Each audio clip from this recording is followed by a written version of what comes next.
Schönen guten Tag zu unserer neuen Vorlesungsreihe in diesem Semester Einführung in die romanische Sprachwissenschaft. Dieses Semester wird einiges anders sein, aber vieles auch nicht. Wir werden diese Distanz haben im digitalen Unterrichten.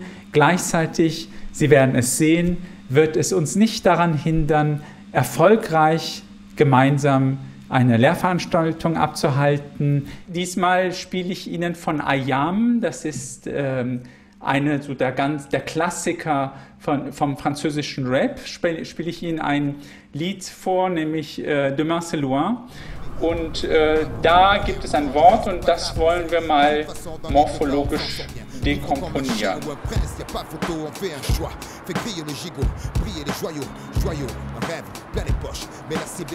Anders als vielleicht Kitas und Schulen ist die Universität sehr, sehr groß. Hier studieren fast 50.000 Studierende.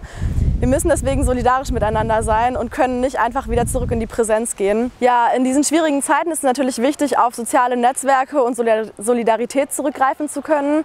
Neben den Fachschaften gibt es noch weitere AnsprechpartnerInnen, zum Beispiel den AStA, das ist die Studierendenvertretung für die ganze Universität. Die bieten auch zum Beispiel Hilfe an, wenn ihr kein technisches Gerät zur Verfügung habt, wenn ihr finanzielle Probleme habt. Also an die könnt ihr euch immer wenden. Wir sind an der Uni Köln eine sehr heterogene Studierendenschaft. Es gibt Studierende, die gerade erst angefangen haben. Wir haben Studierende, die Kinder haben. Wir haben Studierende mit Beeinträchtigungen. Und all das bietet natürlich das Problem, dass sehr viele unterschiedliche Probleme vorherrschen. Kinderbetreuung fällt aus.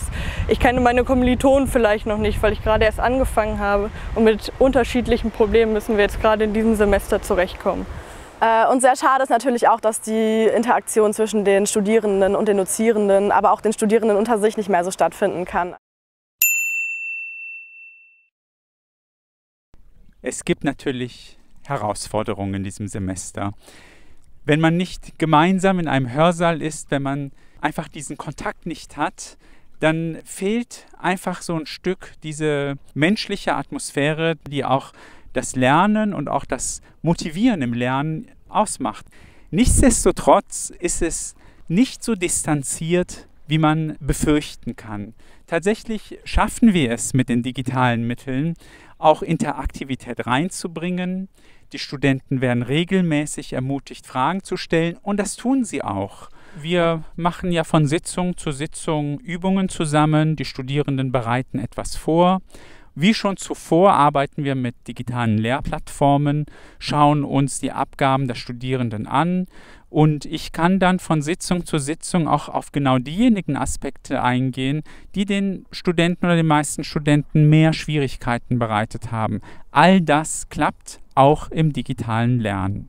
Schüler, Abiturienten, alle, die sich gerade fragen, ob es sich in dieser Situation überhaupt lohnt, ein Studium aufzunehmen, möchte ich den ganz dringenden Rat geben, ändern Sie Ihre Pläne nicht, denn tatsächlich können Sie sehr gut studieren, auch in dieser vorübergehenden Zeit des digitalen Lernen, Lehrens und der sozialen Distanz.